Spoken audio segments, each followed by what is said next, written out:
எனக்கு ஒண்ணு பிடிக்கல. ஏன் பிடிக்கல? இப்ப பிடிக்கல, அப்ப மட்டும் ஏன் பிடிச்சிச்சு? எப்படா? உனக்கு 3 வயசா இருக்கும்போது எனக்கு 6 வயசு, எனக்கு 6 வயசா இருக்கும்போது உனக்கு 3 வயசு. ரெண்டும் ஒண்ணுதான் சொல்லு. 3 வயசுல உனக்கு குச்சி மிட்டாய்னா ரொம்ப இஷ்டம். தினம் என் கைய பிடிச்சுக்கிட்டு குச்சி மிட்டாய் வாங்கி கொடுங்க மாமா, குச்சி மிட்டாய் வாங்கி கொடுங்க மாமான்னு அடம் பிடிப்ப. குச்சியே இல்லாத மிட்டாய் வாங்கி கொடுத்தா அந்த மிட்டாயில எச்சிய துப்பிட்டு என் மூஞ்சில அப்பிட்டு ஓடிடுவ. குச்சியோட வாங்கி கொடுத்தா அத வாங்கி சப்பி சப்பி நீ சாப்பிடுவ பாரு. திடீர்னு ஒரு நாள் மிட்டாய் மட்டும் கிடைக்குது, குச்சி மட்டும் கிடைக்கல. அப்ப அந்த குச்சிக்காக நான் பட்ட பாடு இருக்கே, ஐயோ ஐயோ ஐயோ. ஏறாத மரம் இல்ல, போகாத மலை இல்ல, பொறுக்காத குப்பை தட்டி இல்ல.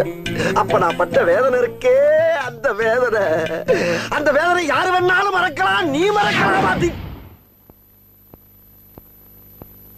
போயிட்டாங்களா? ஒரு கதை சொன்னா கட்டில முத கூட தூக்கிட்டு போயிடுறாங்க.